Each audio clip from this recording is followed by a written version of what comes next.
This is the Ronbus Ripple V2. It's been a long time in the making, and it's one of the few paddles on the market that pushes right up to the legal PB-Core limit without going over. I ran a whole bunch of tests on this paddle and found that it delivers elite tier power and pop comparable to the Yola 4s and Paddletech Bantams, while offering different sweet spot and forgiveness characteristics depending on the shape. This paddle is for aggressive players who thrive on firepower from the baseline right up to the kitchen. But be warned, like many high-performance, foam-enhanced paddles, long-term durability is still unproven. Let's get into it. Before we dive in, a quick disclosure. Ronbus did send me these paddles to test out, but there were no strings attached. I didn't get paid, they didn't see this video before it went live, and they had no input on what I say here. If you decide to buy one and use my discount code, you'll save some money and I'll earn a small commission at no extra cost to you. It helps support this channel. The Ronbus Ripple had a rough start. After over a year of research and development, the original version failed PB-Core testing just a week before launch. But now the Ripple's back, and this time it's fully USAP and PB-Core 0.43 approved, certified with an official USAP public statement. Honestly, Ronbus deserves credit for sticking with it and basically raising this paddle from the ashes. Now, I'm not in charge of naming paddles, but the Ripple Phoenix would have been perfect. This is Ronbus's most expensive paddle to date, $280. With the code Johnkew, you can knock that down to $260. Still, that price puts the Ripple V2 head-to-head with top-tier paddles from Yola, Gearbox, and Proton. And the big question is, can a small brand like Ronbus go toe-to-toe with the heavyweights? Stick around, we'll get to that. The Ripple V2 comes in three shapes: the R1, an elongated design, the R2, a wide body, and the all-new R4, which blends the two into a hybrid shape. So I'll put this graphic on the screen with all the dimensions if you want to pause and take a closer look.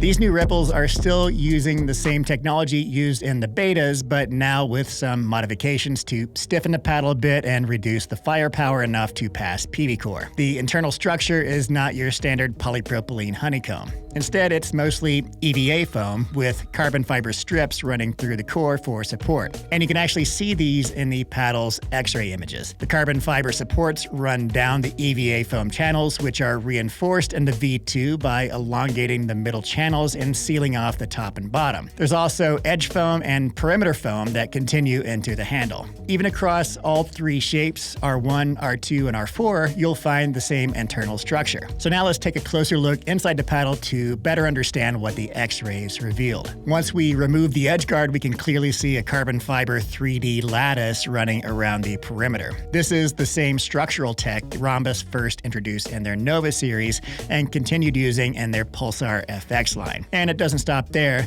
The carbon fiber lattice also extends onto the paddle face, and it wraps each of the EVA foam channels. Inside, the paddle is built around these EVA foam channels, each wrapped in that same carbon fiber lattice. These strips help reinforce the paddle so that the face doesn't flex too much into the foam during impact. Once you carve away some of the foam, you get a better look at the carbon support structure underneath. Now, when we look at the profile cut of the paddle under a microscope, we notice something very interesting. The Ripple's surface layup is much more complex than most paddles. Typically, you'll find about 3 layers of carbon fiber per face, maybe a fiberglass layer mixed in, but the Ripple has more. The top 3 layers are all unidirectional carbon fiber laid at alternating angles, 0, 90, then 0 degrees. Then comes the 4th layer, which stands out. It's bright, slightly translucent, and clearly woven, indicating fiberglass. It's not a flat unidirectional sheet like the carbon fiber layers, it's a cloth weave. It might be pure fiberglass or some kind of hybrid with carbon fiber, but either way, the strands visible near the camera in this video confirm the fiberglass is in the mix. Beneath that, there's a 5th layer of unidirectional carbon fiber, and finally, underneath all of that, you can make out the carbon fiber grid or lattice system that separates the surface from the foam core.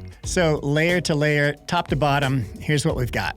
Layer 1 is a unidirectional carbon fiber at 0 degrees. Layer 2, another unidirectional carbon fiber at 90 degrees. Layer 3, a 3rd layer of unidirectional carbon fiber, again at 0 degrees. Layer 4, bidirectional fiberglass weave. Layer 5, unidirectional carbon fiber again at 0 degrees. And finally, layer 6, this carbon fiber grid or lattice system. It's a very complex layup, and it really shows the amount of sort of R&D that Ronbus put into this design. So the fiberglass layer adds pop on harder hits that penetrate deeper into the face, while softer shots are sort of dampened by the upper carbon fiber layers for a more controlled feel. And with 3 layers of carbon fiber all oriented at this same 0 degree direction, the result is sort of this plush, soft touch that's still stable. So I think this layup construction is impressive, and I hope that Ronbus keeps using this kind of layering in future paddles. So in addition to all the usual metrics that I tested, I also tested the Ripple V2s with a ball cannon to measure what I'm calling KewCOR, which is a reflection of the paddle's firepower and is a similar method to USAP's PBCOR and UPAA's PEF, which are currently being used to regulate the power of paddles. But before looking at the KewCOR results, let's go through the usual metrics. So ball spin, power, pop, maneuverability, and sweet spot. The boxes at the top of this graphic give you the raw numbers, and the radar chart on the bottom shows where these numbers fall in terms of percentiles for over 300 paddles in my database. High values over on the left side of the chart indicate more firepower, and high values on the right relate to the paddle's control and forgiveness. Lastly, the bottom of the chart tells you about maneuverability and hand speed. These are the results for the R1, which is their elongated shape. You can see right away from the radar chart, this paddle is built for power. Both power and pop are well above the 90th percentile. The swing weight and balance point are also high, coming in at the 92nd and 97th percentiles, so it's definitely a paddle that leans toward the heavier side in the hand. Spin performance is solid, clocking in at 2131 RPM, and that puts it around the average compared to other high-performance paddles in my database. However, the twist weight is low, just at 5.86, which lands in the 24th percentile. That suggests a narrower sweet spot across the width of the paddle, meaning it may be a bit less forgiving during off-center shots. So, big picture, this paddle delivers serious power, but that comes with trade-offs. The high swing weight and forward balance make it harder to maneuver quickly, and that's likely due to the carbon fiber reinforcements running straight down the center of the paddle. Let's take a look at the same metrics for the R2 shape. Looking at the radar chart on the bottom, you can immediately see that the R2 is better balanced than the R1. It has a lower swing weight and lower balance point, which makes it feel quicker in the hand. But even with that improved balance, it still brings plenty of power, roughly the same overall firepower as the R1. It trades a little raw power for more pop, so the ball really jumps off the face on shorter swings. Spin numbers are basically identical, but where the R2 really stands out is in its twist weight. It's significantly higher than the R1, which means you get a noticeably wider sweet spot and better stability on off-center hits. And now here's the new R4 shape. Like the R2, it also has a lower swing weight and balance point than the R1, so it's easier to maneuver. Power is still up there, right in line with the other two shapes, and spin performance is about the same, but the twist weight on the R4 is lower, closer to what we saw on the R1. That suggests a narrower sweet spot out of the box. However, and I'll talk more about this later, that lower swing weight on the R4 gives you room to customize. You can add perimeter weighting to boost the twist weight and expand the sweet spot if you want to dial it in further.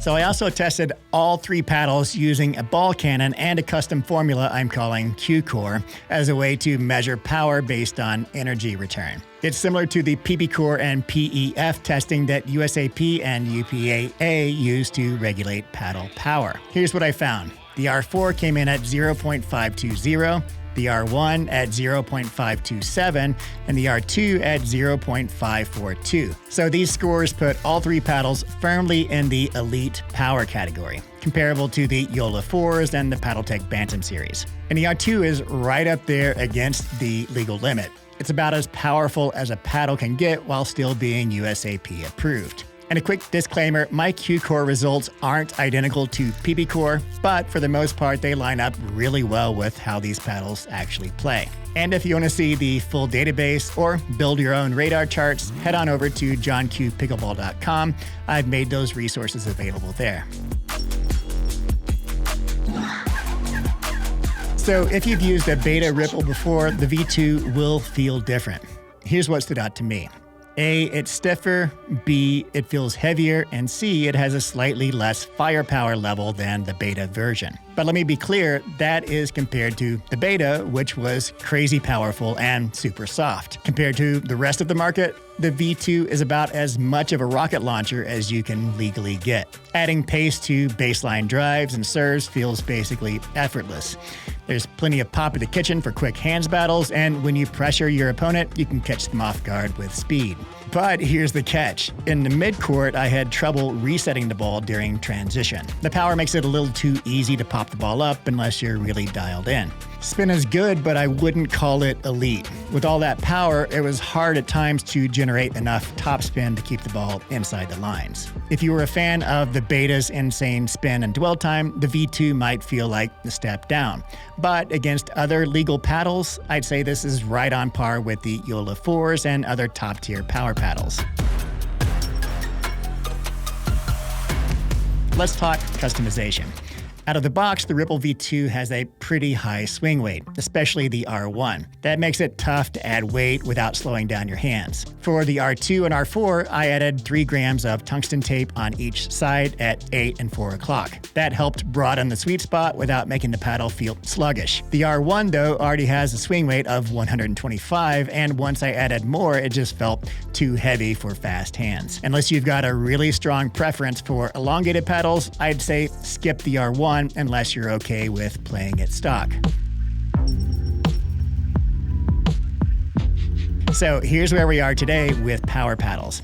After KewCOR caused a shakeup of the power paddle landscape and the most notoriously powerful paddles such as the Yola Mod and Gearbox Pro Power Elongated are soon to be sunset on July 1st, the most powerful paddles that are KewCOR 0.43 approved are now reduced to only the Yola 4s, PaddleTech Bantams, and now the Ripple. And that's a pretty short list for elite power paddles. Now, that list will soon grow. Paddles like the Holbrook Arma are on the way, along with some others that I'm not allowed to mention yet. So after a lot of hurdles getting this paddle to the market, Ronbus is actually now entering at a good time when competition at the top of the power paddle category is slim. But there is a big price tag to go along with that performance. The Ripple V2s are $280, and you can knock that down to $260 with the code Johnkew. So let's come back to that question from the beginning. Are the Ripples worth the price? Can they actually compete with the top dogs like Yola, PaddleTech, and Gearbox? My short answer is yes. I do think the Ripple compares to these other power paddles. Now, here's the part that matters most if you're thinking about dropping nearly $300 on a paddle. The Ripple V2 is very powerful, but like a lot of foam-enhanced paddles, long-term durability is still a question mark. So Ronbus says they've tested this with what's known as the slap test, so 1,000 impacts with a mechanical arm without going over this 0.43 KewCOR limit. Now that's encouraging, but I've been doing this long enough to say this. I've never met a foam-enhanced paddle that didn't break in over time. And by break in, I mean that the core softens, the paddle gets hotter, and eventually it may become too powerful and potentially uncontrollable. So until these have been out for a while and players have logged serious court time, I can't vouch for the Ripple's durability. So the only elite power paddle with a proven track record of holding up, that's the PaddleTech Bantam, but it comes with its own trade-offs, so smaller sweet spot and less forgiveness. And right now, Yola 4s and the Ripple are more forgiving, but both have seen early reports of core issues. I mean, one of my own Yola 4s even crushed during testing, despite Yola's attempts at added durability. So yeah, buyer beware. That's the risk with top-tier power and feel. The same qualities that make them play beautifully can also make them break down faster. So here's where we land. The Ripple R2 is one of the most powerful legal paddles on the market, right up there with the best from Yola and PaddleTech. If you're a power player looking to dominate from the baseline or take control of the kitchen, and you want a paddle that's passed multiple USAP tests with proof to back it up, this is a legit option. But there's a trade-off. The price is high and durability is a big unknown. If you don't mind the risks and you want something that hits like a truck and still plays smooth, the R2 and R4 are my picks. The R2 is the most forgiving, and the R4 allows you some more reach and some perimeter weighting to widen the sweet spot. Now, would I personally spend my own money on the Ripple V2? Probably not, because I'm perfectly happy with a less powerful paddle like the 11624 Vapor Power that I know has trusted durability. And to be fair, I probably wouldn't spend my own money either on the Yola 4s because their durability also hasn't been proven. But if I were in the market for top-tier power and prioritized performance over durability,